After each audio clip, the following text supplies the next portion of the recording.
Fellow Americans, good morning. Certain dates echo throughout history, including dates that instantly remind all who have lived through them where they were and what they were doing when our democracy came under assault. Dates that occupy not only a place on our calendars, but a place in our collective memory. December 7th, 1941, September 11th, 2001, and January 6th, 2021.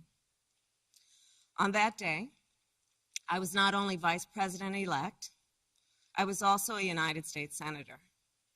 And I was here at the Capitol that morning at a classified hearing with fellow members of the Senate Intelligence Committee. Hours later, the gates of the Capitol were breached. I had left, but my thoughts immediately turned not only to my colleagues, but to my staff, who had been forced to seek refuge in our office, converting filing cabinets into barricades. What the extremists who roamed these halls targeted was not only the lives of elected leaders. What they sought to degrade and destroy was not only a building, hallowed as it is.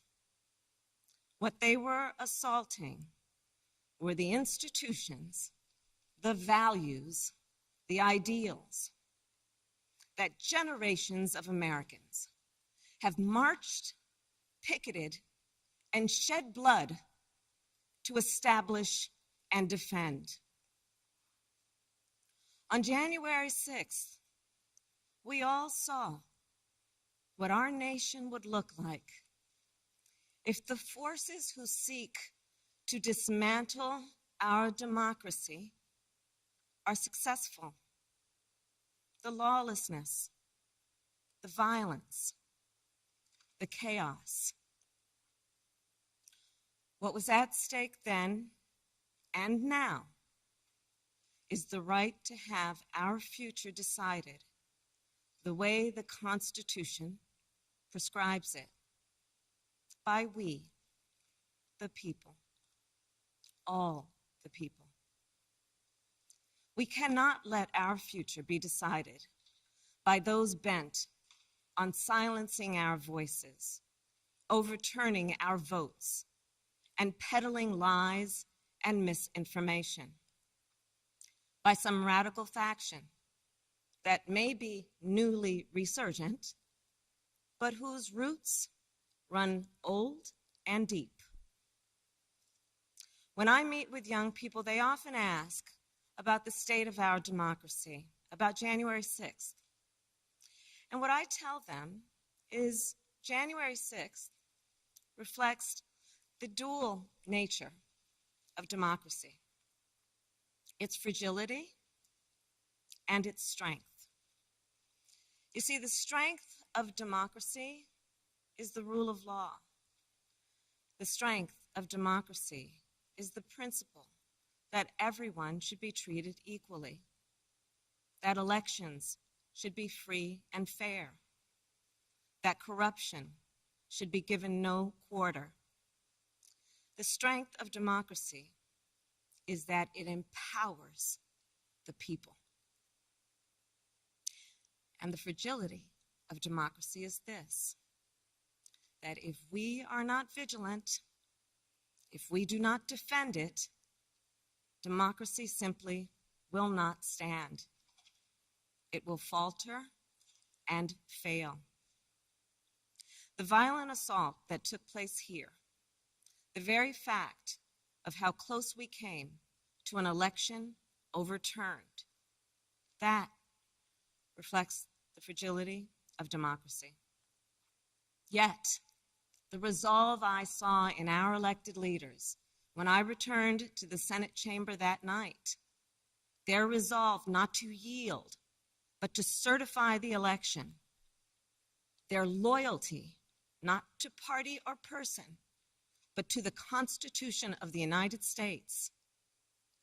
That reflects its strength.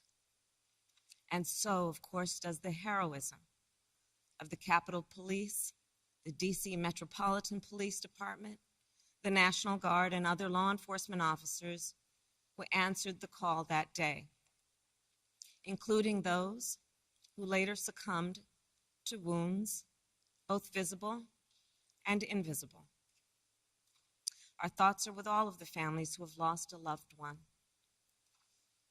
You know, I wonder, how will January 6th come to be remembered in the years ahead? Will it be remembered as a moment that accelerated the unraveling of the oldest, greatest democracy in the world?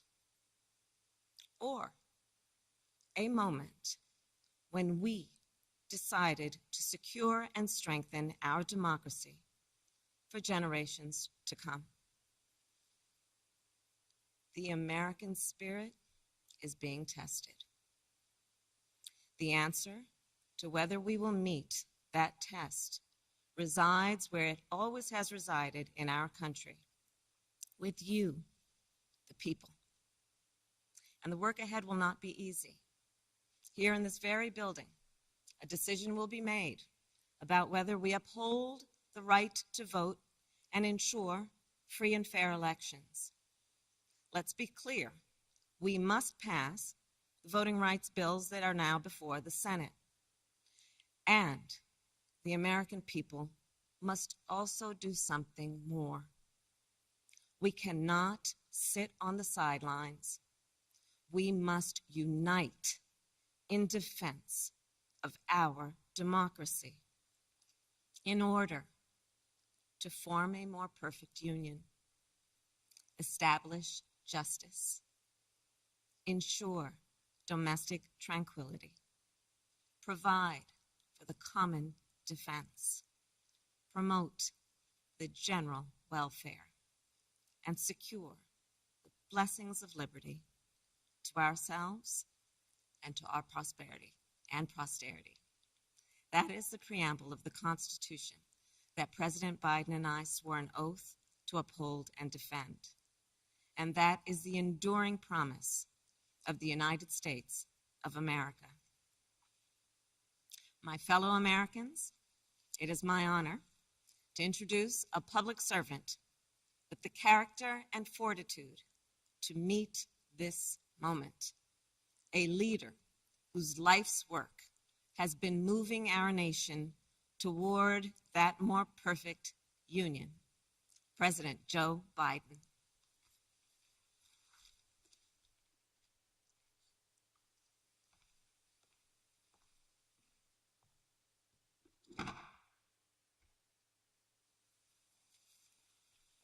Madam Vice President, my fellow Americans, to state the obvious, 1 year ago today, in this sacred place, democracy was attacked, simply attacked. The will of the people was under assault. The Constitution, our Constitution, faced the gravest of threats.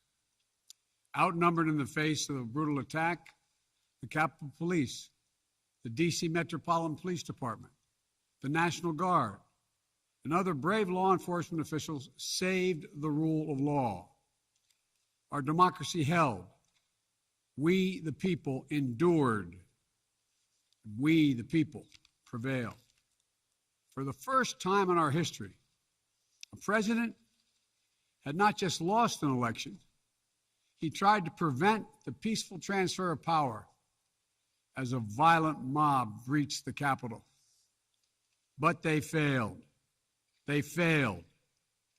And on this day of remembrance, we must make sure that such attack never happens again. I'm speaking to you today from Statuary Hall in the United States Capitol.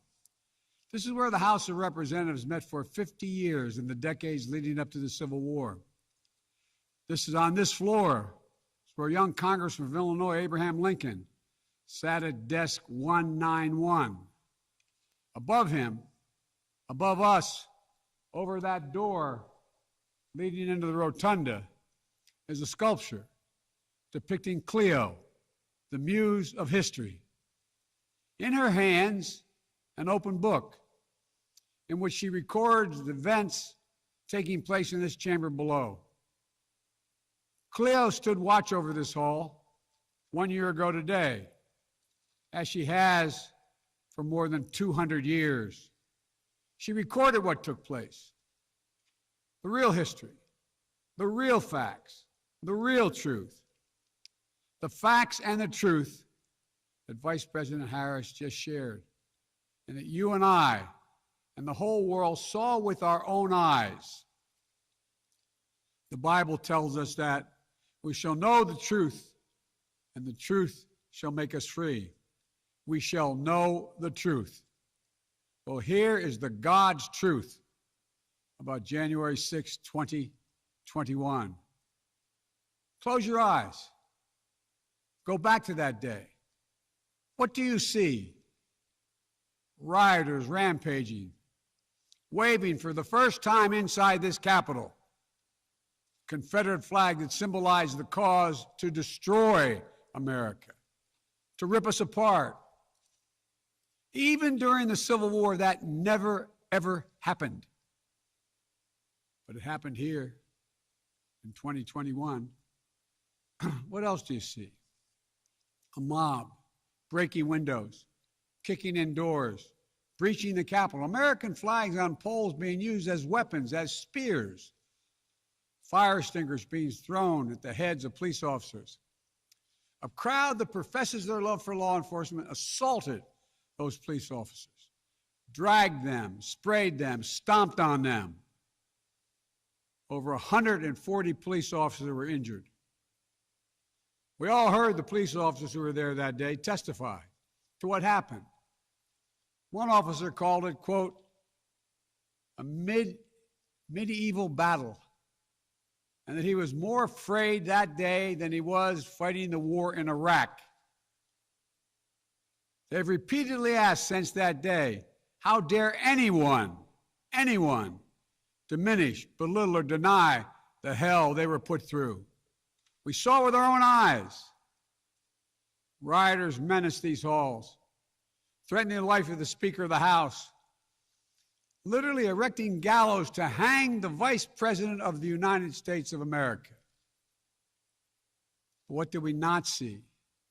We didn't see a former president who had just rallied the mob to attack, sitting in the private dining room off the Oval Office in the White House, watching it all on television and doing nothing for hours as police were assaulted, lives at risk,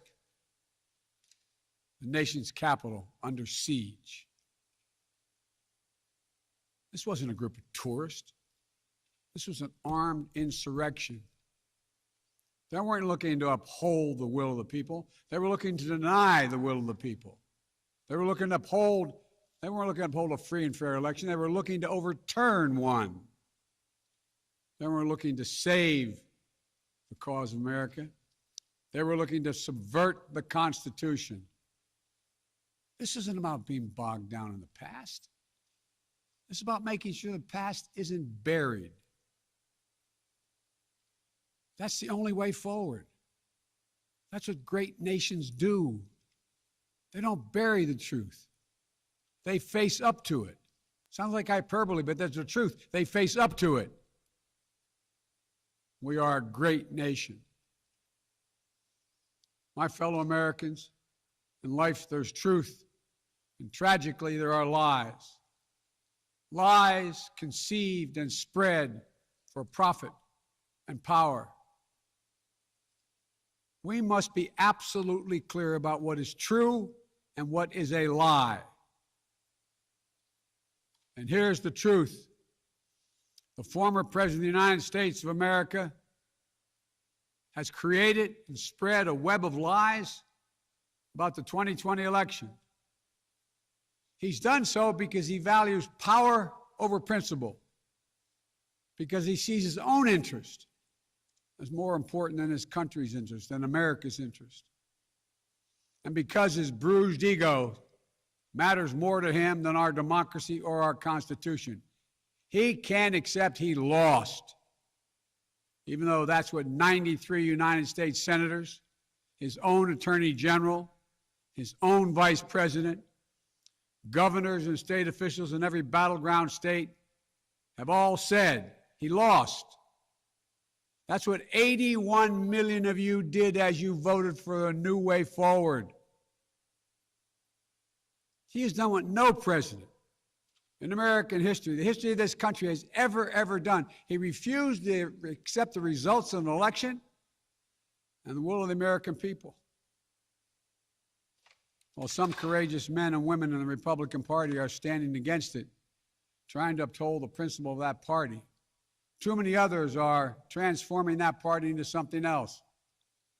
They seem no longer to want to be the party of Lincoln, Eisenhower, Reagan, the Bushes. But whatever my other disagreements are with Republicans who support the rule of law and not the rule of a single man, I will always seek to work together with them to find shared solutions where it's possible. Because if we have a shared belief in democracy, then anything is possible. Anything. And so at this moment, we must decide, what kind of nation are we going to be? Are we going to be a nation that accepts political violence as a norm? Are we going to be a nation where we allow partisan election officials to overturn the legally expressed will of the people? Are we going to be a nation that lives not by the light of the truth, but in the shadow of lies?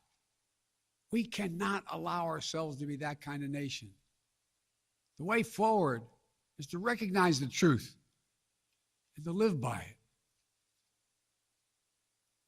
The big lie being told by the former president and many Republicans who fear his wrath is that the insurrection in this country actually took place on Election Day, November 3rd, 2020. Think about that. Is that what you thought? Is that what you thought when you voted that day? Taking part in an insurrection? Is that what you thought you were doing? Or did you think you were carrying out your highest duty as a citizen and voting? The former president's supporters are trying to rewrite history. They want you to see Election Day as the day of insurrection.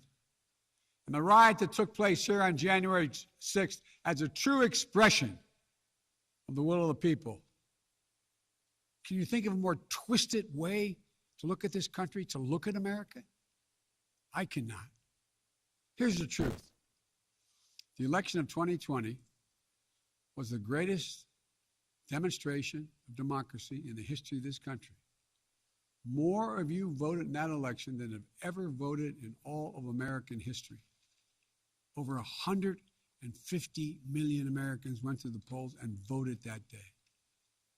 In a pandemic, some at great risk to their lives. They should be applauded, not attacked.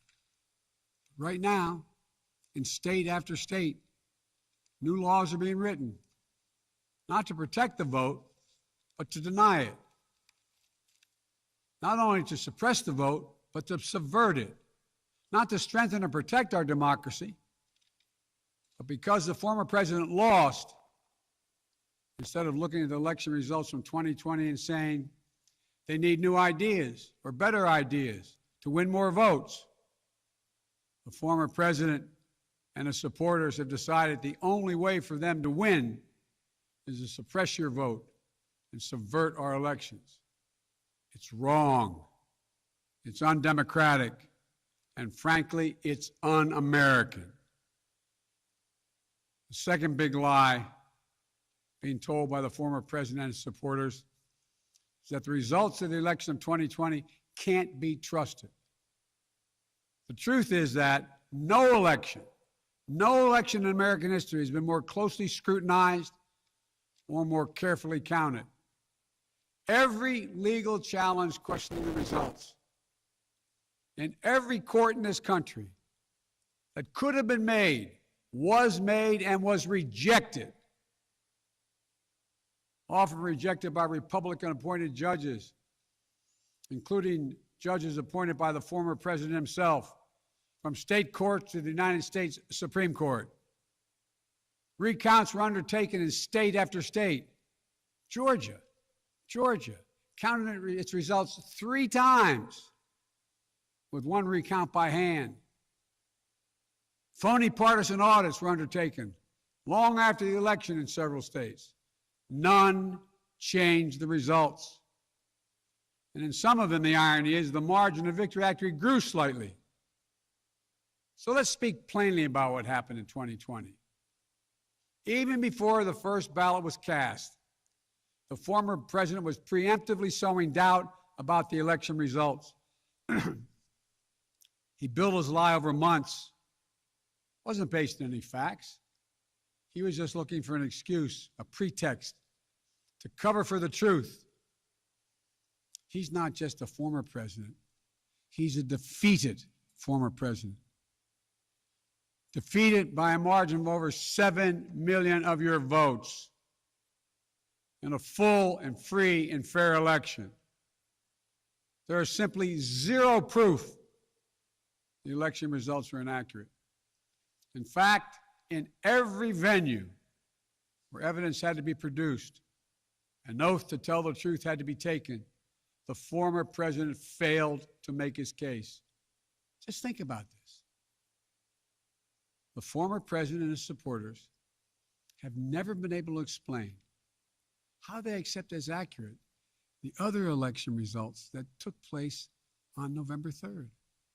The elections for governor, United States Senate, House of Representatives. Elections which they closed the gap in the House. They challenged none of that. The president's name was first. Then we went down the line. Governors, senators, House of Representatives. Somehow those results are accurate on the same ballot. But the presidential race was flawed. And on the same ballot, the same day, cast by the same voters. The only difference, the former president didn't lose those races. He just lost the one that was his own. Finally, the third big lie being told by a former president and his supporters is that the mob who sought to impose their will through violence are the nation's true patriots. Is that what you thought when you looked at the mob ransacking the Capitol, destroying property, literally defecating in the hallways, rifling through the desks of senators and representatives, hunting down members of Congress?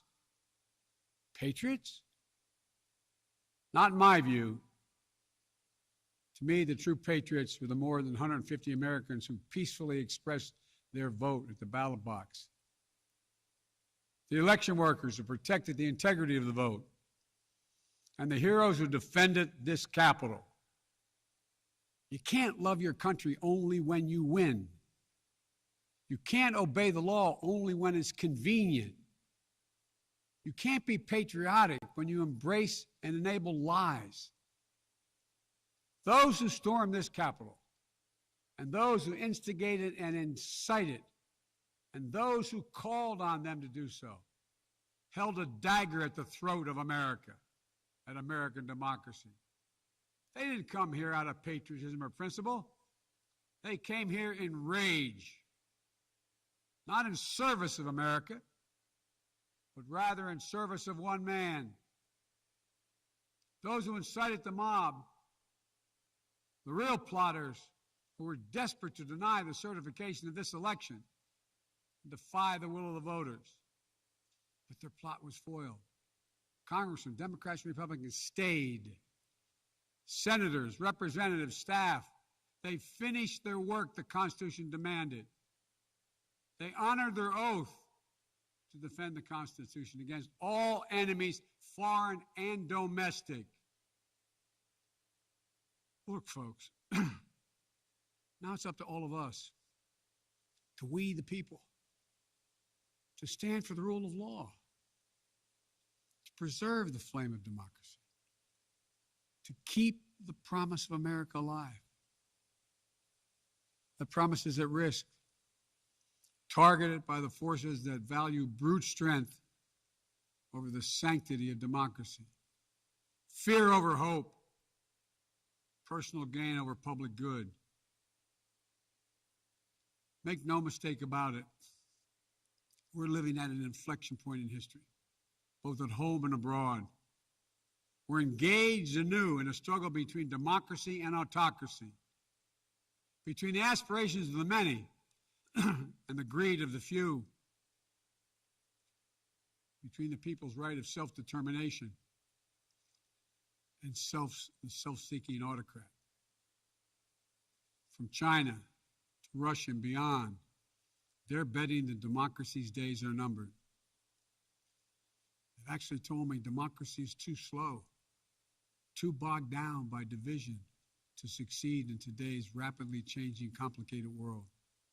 And they're betting America will become more like them and less like us. They're betting that America is a place for the autocrat, the dictator, the strongman. I do not believe that. That is not who we are. That is not who we have ever been. And that is not who we should ever, ever be. Our founding fathers, as imperfect as they were, set in motion an experiment that changed the world, literally changed the world. Here in America, the people would rule. Power would be transferred peacefully, never at the tip of a spear or the barrel of a gun.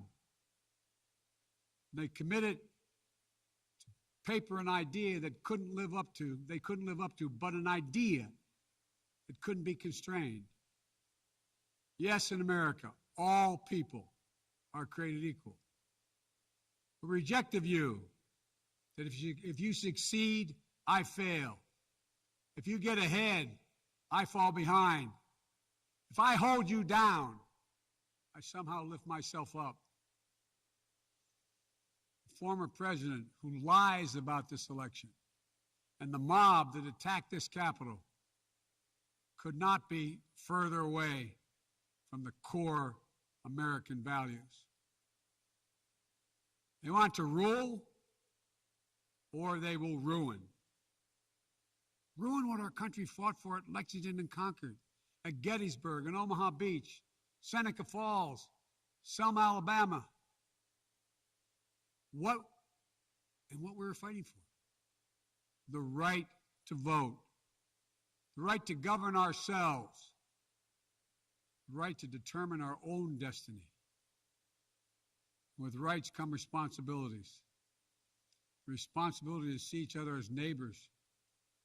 Maybe we disagree with that neighbor, but they're not an adversary. Responsibility to accept defeat. Then get back in the arena and try again the next time to make your case. Responsibility to see that America is an idea. An idea requires vigilant stewardship. As we stand here today, 1 year since January 6, 2021, the lies that drove the anger and madness we saw in this place, they have not abated. So we have to be firm, resolute, and unyielding in our defense of the right to vote and to have that vote counted. Some have already made the ultimate sacrifice in this sacred effort. Jill and I have mourned police officers in this Capitol Rotunda not once but twice in the wake of January 6th. Once to honor Officer Brian Sicknick, who lost his life the day after the attack, and the second time to honor Officer Billy Evans, who lost his life defending this Capitol as well. We think about the others who lost their lives and were injured, and everyone living with the trauma of that day, from those defending this Capitol, to members of Congress in both parties and their staffs, to reporters, cafeteria workers, custodial workers, and their families. Don't kid yourself. The pain and scars from that day run deep.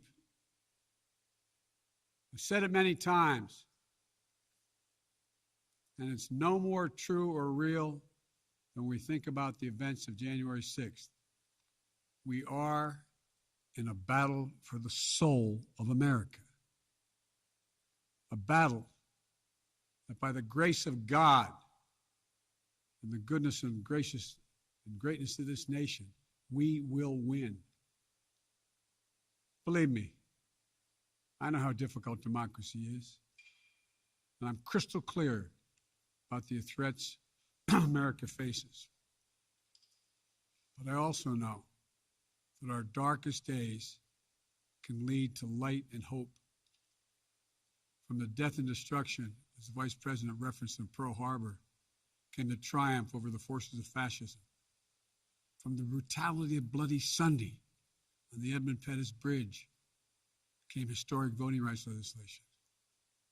So now let's step up, write the next chapter in American history, where January 6th marks not the end of democracy, but the beginning of a renaissance of liberty and fair play. I did not seek this fight brought to this Capitol 1 year ago today, but I will not shrink from it either. I will stand in this breach. I will defend this nation, and I will allow no one to place a dagger at the throat of democracy. We will make sure the will of the people is heard, that the ballot prevails, not violence, that authority in this nation will always be peacefully transferred. I believe the power of the presidency and the purpose is to unite this nation, not divide it, to lift us up, not tear us apart. To be about us, not about me. Deep in the heart of America burns a flame, lit almost 250 years ago, of liberty, freedom, and equality. This is not a land of kings or dictators or autocrats. We're a nation of laws, of order, not chaos, of peace, not violence. Here in America, the people rule through the ballot, and their will prevails. So let us remember, together, we're one nation, under God, indivisible. That today, tomorrow, and forever at our best, we are the United States of America. God bless you all. May God protect our troops. And may God bless those who stand watch over our democracy.